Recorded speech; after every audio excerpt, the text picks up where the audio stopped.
With MLB The Show 23 out there, a bunch of new gamers hitting the field for the first time, learning the ropes and realizing the game will screw you from time to time.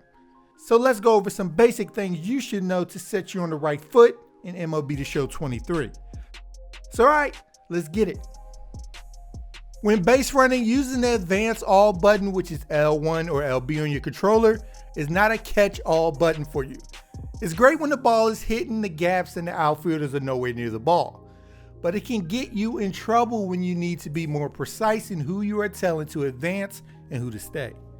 So you're going to want to know how to individually send runners, or you will run into situations where you're sacrificing base runners for no reason. So to individually send different runners, use your left stick and point it at the runner on the diamond that you want to advance a base, and then hit the corresponding bag you want them to run to. Again, this avoids you handing your opponent easy outs because you advanced everybody when you didn't have to. One way to improve greatly as a hitter in MLB The Show 23 is being able to hit the ball to all parts of the field. And to do that, you must recognize that you must wait different amounts of time to get an optimal swing on the pitch. A fastball up and in and a slider down and away require different amounts of time until you have to swing.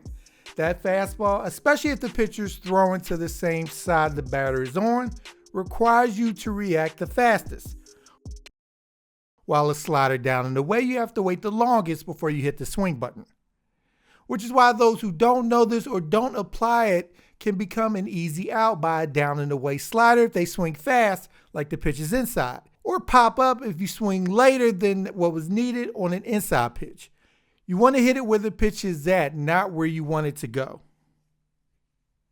When running the bases, there are going to be situations where throws from the outfield are going to create bang-bang plays, which means you're going to have to increase your chances of not being called out by sliding around the tag, which you do by moving the right stick to the left or right of the bag.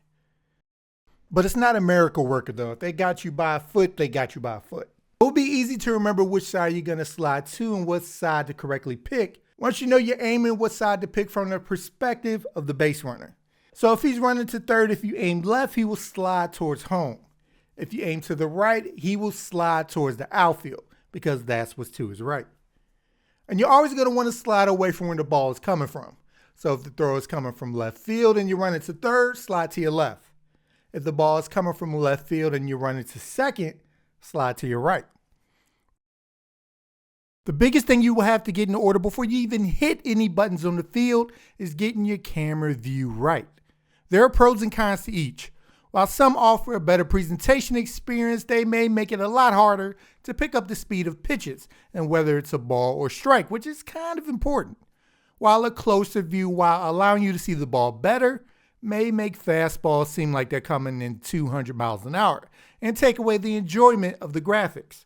So start now, play around with every different camera imaginable offline to see what best suits you.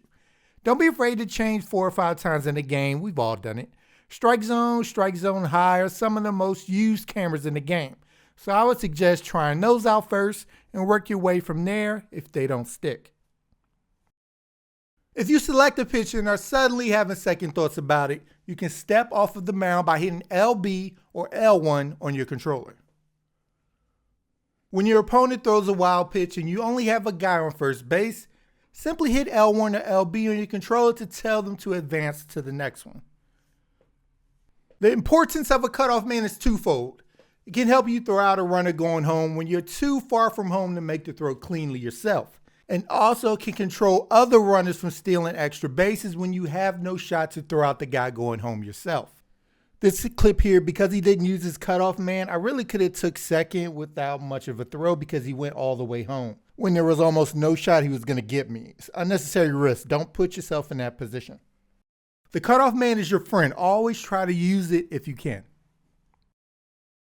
If you use zone hitting and find yourself not being able to get the pitches with your PCI that are not in the middle of the plate, there's a feature that was introduced last year to help you with that, and it's called the PCI Anchor System. It lets you lock your PCI, which is this little thing, into different spots within the strike zone, instead of always starting in the middle. And I know your mind automatically goes to inside pitches. Yeah, If you want to use it, first make sure it's enabled in your control settings. And there are two different versions. Free, which lets you lock your PCI anywhere you want, and preset, which lets you lock it into one of 9 different pre-selected locations. Now, when you lock it, you can decide how long you want it to stay there. Scrolling down, you can select whether you want your PCI anchor to reset after each batter and go back to the middle, after the inning, which would be the least used, and you can set it to last the whole game. Whatever you decide is personal preference, but you will most likely want it to reset after each at-bat if you only want to use it for specific occurrences, or to last the whole game once you set it to your desired location against whatever pitcher is being used against you. And then whatever you select, you can reset it during that pitch by clicking in the left stick during the at-bat. And if you selected the preset PCI anchor, you can decide whether to remove the 9 dots from your view or not. Please note, just because you remove it from view, if you have it enabled, you'll still be able to lock it into one of the 9 locations. You just can't see it. So when at the plate, swing in the left stick in different directions. If you click in the left stick, your PCI will lock wherever you have it. If you have it set to preset, it will snap to the nearest dot.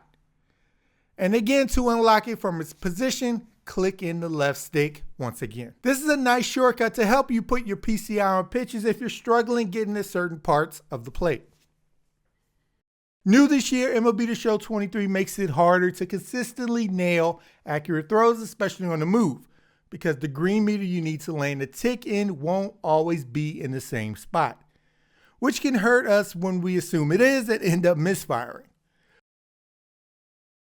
So I suggest to combat this when you're loading up for throws, keep your eye on the fielder and get a sense of where the green spot is on the bar before you focus on it. So then you can properly time it and land inside of it to make an accurate throw. What I love is you can practice fielding different types of ground balls in custom practice to get used to the ever-changing throwing meter. I love it.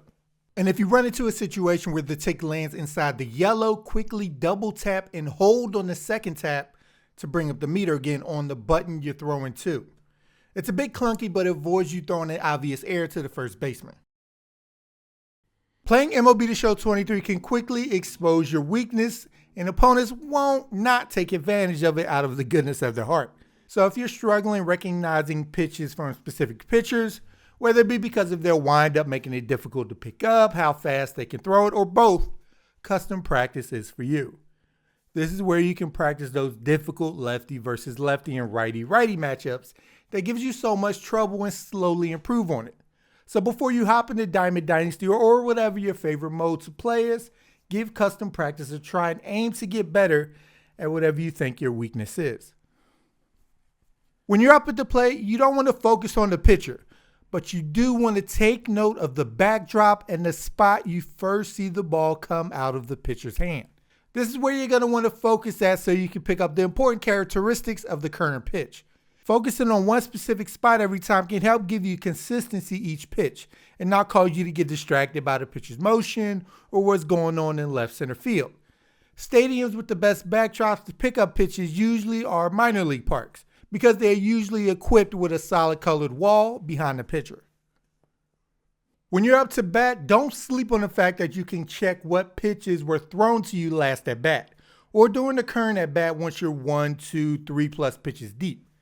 This can help remind you of the pitch sequence he used, what pitch they threw first, and ultimately what to avoid if they got you out. To do this, you hold the right trigger on your controller to view what pitches were thrown. You'll be surprised how often opponents repeat the same exact sequence to you if it was successful the first time. This is your chance to take advantage of that. And the reverse of this, while your pitcher can help you out as well. If you ever see this icon and the game won't let you throw a pitch, they're telling you your opponent is checking what pitches you previously threw to them. So do yourself a favor and check this out as well so you don't get caught slipping. Trust, if they see you threw nothing but fastballs last at bat that struck them out, they're sitting on it. So it wouldn't hurt to throw something off speed to steal a strike or get weak contact. While throwing from the stretch is normally reserved for pitchers trying to keep runners from stealing, opponents will bust this out occasionally, usually on 2 strikeouts, to catch you off guard and get you to react faster than you would like. Because for some reason in our head we think fastball 100% of the time, but that's what they're relying on you to think. You don't want to do that. Sit back and remember nothing will be different about the actual pitch. Just treat it like an ordinary pitch because it is.